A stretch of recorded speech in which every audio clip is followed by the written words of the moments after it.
Hello and welcome to all the men and women of the West. I'm Joe. This video will be an examination of the relationship of sorts between Gil-Galad and Elrond. Basically, I'm going to be looking at their paternal and maternal lineages in order to determine which of them has the better claim to the throne of the Noldor, the high kingship of the elves. Now, it has to be acknowledged before we really begin that Ingwe had a great claim. When the Noldoran elves left Aman, his claims were kind of shattered. At least I would argue that. Though there is some legitimacy that could be derived from being his descendant. As to the Noldoran, the House of Feanor was naturally removed from the succession due to the rather grim nature of Feanor's actions and his many betrayals against his fellow Noldor. Fingolfin claimed the High Kingship after Feanor was essentially disgraced and killed. Maefhros had a good claim, but Maefhros decided to disown himself as he acknowledged that he could not unite all the Noldor. Fingolfin thus became High King of all the Noldor, but when he passed at Morgoth's hands, he was succeeded by his son Fingon. And after Fingon died, the throne went to Turgon. After Turgon, it fell to Gil-Galad, eventually. Going back up through the timeline, Elwë kind of claims it in Beleriand when he declares himself essentially king of Beleriand, long before Melkor returns to Middle-earth. So we essentially have two competing claims to the High Kingship. We have Fingolfin's claim, and we have Elwë's claim. Fingol would pass his claims down through his daughter, Luthien the Fair, and she would pass on her claims through to Dior, the foolish king who got his people slaughtered by the Feanorians. And after that, it's Elwë, and she transmits her claim to her sons, Elros and Elrond. It must be stated that Turgon had a strong claim, as Turgon was heir to Fingolfin, and his daughter was Idril, and she was mother to Eärendil. So you have the claims of Fingol and Eärendil combined. That's a pretty good claim. On the opposite side, you have the Ingwe claim that is transmitted via Indis to her sons, Fingolfin and Finarfin. Now, Finarfin claimed the kingship of the Noldor over in Aman, and he seems to have been one of the chief commanders, maybe even the chief elven commander against Morgoth in the War of Wrath. Therefore, that gives Finarfin a pretty good claim. But if we look at the claim he might have, Finrod Felagund did kind of have one, but the chief elf fighting against the forces of Morgoth after the Battle of the Unnumbered Tears is Orodreth. So you have Orodreth, who transmits his claim to his son Gil-Galad. Just to reiterate, Ingwe was possibly father to Indis. Indis was wife to Finwë. Fingolfin and Finarfin have a claim, and Finarfin married a daughter of Olwë, king of the Teleri elves. Finarfin was father to Orodreth, who was father to Gil-Galad. So Gil-Galad's claim is through a third son, who was father to a second son, which is rather weak a claim. Now, I'm just going by medieval succession. Now, the elves have a pretty weird succession system. In medieval terms, Gil-Galad there has a very weak claim. Sure, technically, it would be stronger than Galadriel's claim.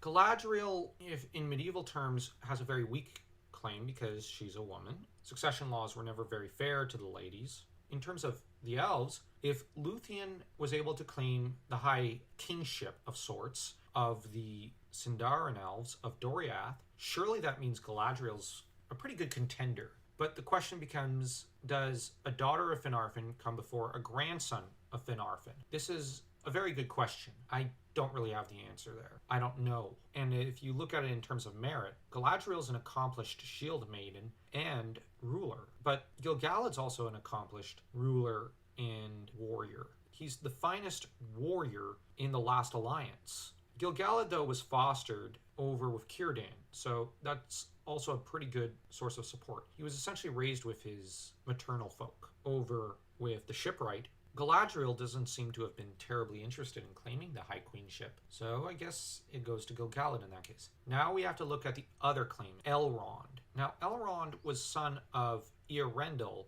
and Elwing, both of whom were noted as having the best claim. Climbing back up through the succession, Fingolfin was a second son, but he became the eldest claimant because, and his line became the eldest claimant when the Feanorians were removed from the succession. Okay, so we've got the Feanorians out of the way. That means Fingolfin has the best claim. Now he transmits his claim to Fingon and to Turgon. Turgon is a second son. He can't come before a first son. But as Fingon died childless at the Battle of Unnumbered Tears, this means Turgon now can lay claim to the throne. Okay, so Turgon's now High King. He's got the best claim as the second son of Fingolfin. After Turgon comes the claim of his daughter, Idril. But Idril transmits it to her son, Earendil. Earendil never fully claims it. He becomes a lord of sorts of the remaining Noldor and Sindar elves that are not with Círdan. Earendil, though, is the one who goes to alert the Valar to the dangers of what Morgoth is doing over in Beleriand. It is he who begs the Valar to fight, and he who also ends up destroying Engalagan the Black, the greatest dragon to ever live. That's quite the accomplishment. If you look at it in terms of right by conquest, I'd say Earendil's got a pretty good claim. Elwing, of course, transmits Fingol's claim. These two claims combined, and with Elros having removed himself from the Elvish succession when he chose to be human and became king of Númenor, this means the claim over the elves gets transferred to Elrond. So got the claims of Fingolfin, Turgon, Thingol, and Earendil all behind him. Wow. So why isn't he High King? He should still be behind. The most direct line of succession is Elrond, but the elves tend to choose based on merit, as was the case of Fingolfin being chosen ahead of Maethros. I'm just saying. And then there's the fact that they also seem to have had a bit of a elected monarchy, as Fingolfin was elected to the kingship by the chief houses and princes of the Noldor, as was Fingol at the dawn of Elvish history. If that's the case, that means Gil-Galad won it by election, and doubtlessly he proved his might and heroism and wisdom in the War of Wrath. And there's another factor. Elrond is a pretty humble guy. Doubtlessly he was offered the throne by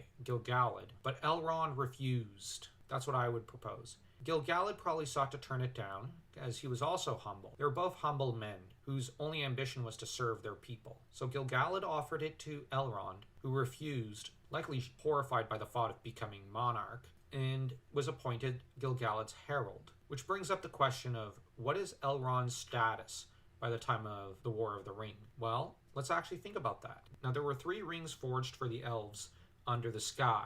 There was one given to Círdan, who gave his to Gandalf, the Ring of Fire. The Ring of Water was given to Galadriel. And then you have the Ring of Air. It was given to Gil-Galad. So Gil-Galad, right before he left for the battle with Sauron, gave his to Elrond, likely sensing that something was about to happen, which that's one good view of it. Was he nominating Elrond his heir? I kind of lean that way. But it's interesting that Elrond does not claim the title of king. He is simply Lord of Rivendell. He is not king.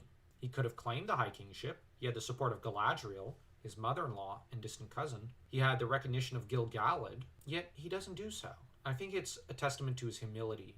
There is another factor to Gil-Galad's claim. If we go by an agnatic inheritance process, that is to say, excluding all those of the female line or who are women, which this was a thing, you need only look to the Salic law of France, you will find that Gil-Galad is the only claimant left, because Elrond would thus be disinherited, because he gets his claims through Idril, daughter of Turgon, and through Luthien, daughter of Thingol. Now, the Doriath elves do acknowledge female claims, and they do have a claim to the High Kingship. But if we ignore that, that would mean that the claim must go back up the line, over to Finarfin's line, and we have to try to find someone of the male part of that family, because the entirety of the sons of Fingolfin were wiped out, which means we would have to try to find a son of Finarfin. In this case, the only one that appears to have had children was Orodreth, and his son was Gil-Galad.